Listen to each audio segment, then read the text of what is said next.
Oke, di video kali ini kita akan bahas satu pertandingan aja, yaitu pertandingan antara Indonesia melawan Jepang di penyisihan grup Piala Asia gitu. Tapi sebelum itu aku ingin minta maaf dulu kalau mungkin nanti di pertengahan video akan terjadi keributan karena di sebelah rumah sedang sedang ada renovasi rumah lah tetangga gitu, oke? Tapi sebelum itu juga aku ingin sampaikan kepada kalian yang nonton video ini, jangan lupa di like, di komen gitu karena itu penting gitu, oke? Ya bukan yang ngemis, cuman kalau kalian suka ataupun kalau kalian tertarik ya silahkan di subscribe ataupun di like ataupun di komen kayak gitu. Oke gini, pertama kita bahas dulu Indonesia melawan Jepang gitu. Oke, Jepang di pertandingan sebelumnya kalah lawan Irak yang udah aku buat videonya, aku buat previewnya kelemahan Jepang dan ada di posisi penjaga gawang mereka dan juga di sayap kanan mereka ataupun di bek kanan mereka gitu. Sedangkan kelebihan Indonesia kita memiliki kecepatan gitu ya. Nah, dan semua yang aku bilang itu terbukti gitu. Yang pertama, dari susunan formasi dulu gitu lah. Formasi Jepang tetap 4-2-3-1. Cuman yang main di sebelah kanan bukan si Nagawara yang kusebutkan kelemahan Jepang itu. Cuman dia digantikan sama orang lain yang mana menurutku pemain tersebut cukup bagus bermainnya tadi malam gitu karena bukan si Nagawara itu, oke? Berarti pelatih Jepang menyadari bahwasanya kelemahan mereka ada di sayap kanan itu. Nah, kemudian itu satu yang terbukti. Yang kedua, si kipernya si Suzuki, kita lihat gol Indonesia itu seharusnya kalau kipernya bagus itu pasti dapat, tapi nggak dapat karena apa ya, dia secara build up keren tapi secara refleks ya kurang gitu ya, kayak Onana lah kayak gitu. Nah kemudian kita bahas kita bahas pertandingan gitu. Di awal-awal babak kan langsung terjadi penalti ya, cuman penaltinya itu yang menurutku keren adalah cairnya permainan dari Jepang gitu lah. Maksudnya ketika ada satu pemain yang menguasai bola, pemain lain akan mencari ruang kosong. Di gol itu kan juga terlihat selain memang Jordi Amat yang betul menarik si Ueda itu, tapi memang itu pelanggaran karena sama seperti apa yang terjadi pada saat Indonesia melawan Vietnam gitu kan, sama kejadiannya cuman di tempat yang berbeda aja kayak gitu. Kemudian kembali lagi ke golnya, pada saat Kubo menguasai bola kan kelihatan si Ueda mencari ruang kosong, dia lari, kemudian dia coba untuk melindungi bola, kemudian Jordi Amat narik badan dia dan fall gitu, kemudian gol. Di video ini kita melihat Ueda yang menyadari Kubo melakukan cutting inside langsung berlari ke arah ruang yang kosong untuk memancing Jordi Amat keluar dari posnya, yang kemudian bisa menghasilkan tendangan penalti untuk Jepang. Dan juga kalau kita lihat golnya juga bisa dibilang Hernando sebenarnya sudah menebak, cuman bolanya itu ke atas gitu ya. Penalti kalau udah ke pojok atas ya pasti nggak dapat karena itu bola-bola yang sulit lah untuk penjaga gawang gitu.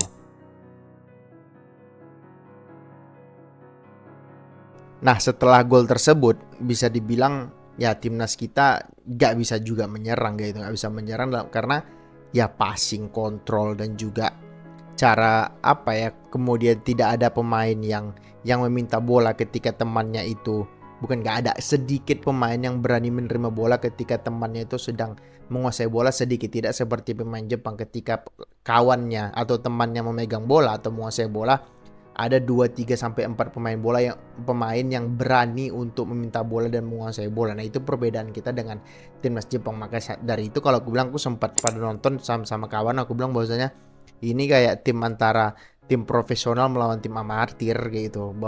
Dan aku bilang dan kalau aku bilang level kita juga belum Asia, bukan Asia ya, belum Asia berdasarkan permainan apa yang ditunjukkan kemarin kayak gitu. Tapi kembali lagi mereka masih berusia rata-rata 25 tahun lah rata-rata usia kita, dan paling muda di turnamen ini kayak gitu. Nah, kemudian kelebihan Jepang seperti yang sudah aku bilang di video preview, mereka memiliki ya teknik dasar dan juga chemistry antar pemain yang luar biasa gitu. Banyaklah momen, salah satunya pada saat Kubo yang memberikan umpan kepada bek kanan mereka yang masuk ke dalam menusuk tapi masih kena tiang gawang gitu, diselamatkan sama tiang gawang. Jadi itulah yang aku bilang kelebihan dari Jepang, mereka selalu memiliki visi dan juga teknik dasar mereka luar biasa. Secara kecepatan ya kalau aku bilang kita satu level di atas Jepang secara kecepatan, cuman secara teknik dasar dan juga visi bermain ya kita masih di Jepang 2 level bahkan kalau aku bilang gitu loh, ngerti ya. Di video ini kita melihat 1-2 sentuhan yang dipraktikkan oleh Kubo dan Maikuma di pertahanan Indonesia. yang bersyukur bola tersebut hanya menghantam tiang gawang. Tapi walaupun begitu juga kita memiliki momen di mana pada saat Indonesia berhasil menusuk ke gawangnya Jepang, walaupun kemudian dalam momen itu ya Marcelino nggak bisa memberikan assist yang cukup bagus kepada temannya lah gitu.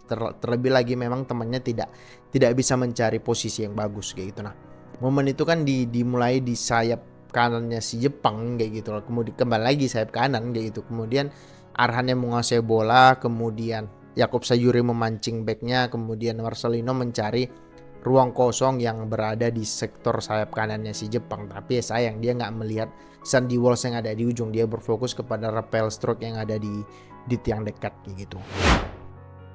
Di sini kita melihat bek kanan Jepang terpancing dengan pergerakan Yakup Sayuri.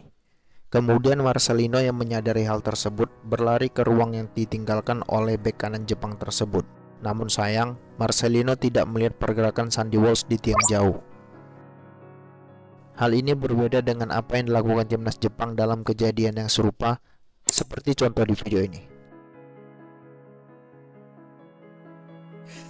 Nah, setelah itu kan kedudukan masih 1-0 lah, masih 1-0. Kemudian ya gini, secara overall apa yang dilakukan timnas Indonesia baik sesuai dengan kapasitas kita, karena kita tidak memiliki kapasitas passing, kontrol dan juga membuka ruang sebaik apa yang dilakukan sama Jepang kayak itu. Jadi ya Sintayong ataupun orang lain berpatokan bahwasanya beranggapan ataupun memiliki sebuah strategi untuk tetap bermain direct, mengandalkan ya second ball ataupun mengandalkan bola-bola direct. Karena kalau kita main dari bawah selesai kita gitu. Karena pressing Jepang luar biasa gitu. Mereka juga bermain Spartan, kita juga bermain Spartan gitu. Dan yang patut diapresiasi dari Indonesia era Sintayong ya apa namanya endurance apa sih stamina pemain kita masih bisa stabil selama 90 menit bermain ngepres, bermain lari sana lari sini, masih bisa lah kayak gitu. Sebelum era Sintayong kan kita nggak melihat hal yang demikian gitu.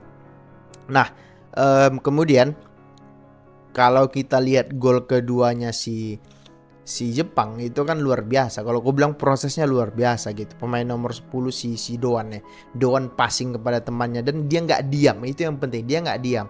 Dia passing kemudian dia berlari ke ruang yang kosong untuk meminta bola. Sehingga apa? Pemain yang menguasai bola itu bisa memberikan ataupun memiliki opsi passing kepada temannya gitu. Tidak seperti pemain kita ketika satu pemain menguasai bola, pemain lain itu tidak berusaha membantu untuk meminta bola. Memang lawannya Jepang gitu, tapi kalau lawan Jepang aja kita kayak gitu, terus kapan sepak bola kita mau berkembang kayak itu, ngerti nggak? Jadi kalau kita lihat gol kedua yang kemudian belum lagi yang si Wedat tanpa pengawalan, si Justin Hubner bisa-bisanya nggak melihat ada pemain di belakang dia gitu. Kan terlihat dari tayang ulang bahwasanya dia menganggap bola itu akan out karena dia tidak menyadari ada pemain lain di belakang dia. Nah, itu kan sebuah attitude yang buruk ya, walaupun kalau dilihat dari gesture dia pada saat yang ulang ya nggak tahu kita apakah memang bola itu dia nggak dapat atau memang dia beranggapan di belakang dia nggak ada orang gitu. Terus itu yang pertama. Yang kedua adalah kenapa Jordi Amat siapa sih, dua pemain yang menghalang si Doan itu tidak melakukan sliding pada saat dia ingin melakukan umpan silang kepada temannya. Nah itu yang menurutku kenapa nggak melakukan sliding gitu loh, kenapa hanya menjulurkan kaki aja kayak gitu. Itu yang aku sayangkan kayak gitu. Pada gol kedua Jepang ini kita menyaksikan Doan langsung berlari menuju ruang yang kosong untuk meminta bola setelah memberikan passing kepada temannya. Dan dalam momen yang sama kita menyaksikan pemain yang mencetak gol sangat tidak terkawal di tiang jauh. Nah kemudian hal lain yang menjadi pertanyaan adalah kenapa Asnawi nggak main, tapi yang dimainkan itu adalah Rizky Ridho ataupun Sandy Walsh itu. Mungkin kalau Sandy Walsh aku cukup paham lagi itu. Sandy Walsh bermain cukup bagus pada saat melawan si Vietnam gitu, secara bertahan dan juga secara menyerang ya so-so lah gitu. Kemudian Asnawi juga nggak bermain buruk pada saat melawan Vietnam. Cuman mungkin dan yang aku sayangkan adalah kenapa pilihannya adalah Rizky Ridho gitu. Karena Rizky Ridho di beberapa pertandingan terakhir itu sama kayak Jordi Amat, sering dibilang sering buat blunder dan juga ya passingnya banyak nggak nyampe. Di pertandingan kemarin kita lihat ada 2-3 momen kejadian serupa, dia nggak bisa passing kepada Arhan untuk nge-switch bola gitu dan semua bolanya out gitu ya.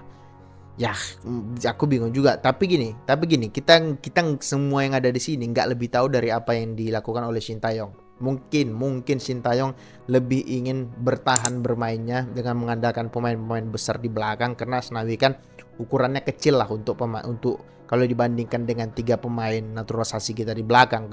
Dan kemudian mungkin karena Asnawi kan masih ini ya, masih baru selesai cedera ya, mungkin Sintayong nggak mau ngambil resiko untuk memainkan Asnawi, mungkin itu ya, mungkin gitu. Tapi ya kembali lagi, kalau aku bilang apa yang dilakukan oleh timnas kita ya luar biasa. Dan kita ya, kalau kita lihat gol ketiganya Jepang ya, udah it happens, itu hal yang udah terjadi. Kemudian gol ketiganya, dan terbukti, aku bilang kan, gol ketiga itu dari Sandy Walsh itu kan terlihat bahwasannya kiper Jepang itu nggak begitu bagus dalam apa ya, dalam menangkap bola gitu loh. Dia bagus secara build up ya, kayak Onana, kayak aku bilang 11-12 kayak gitu loh, ngerti gak?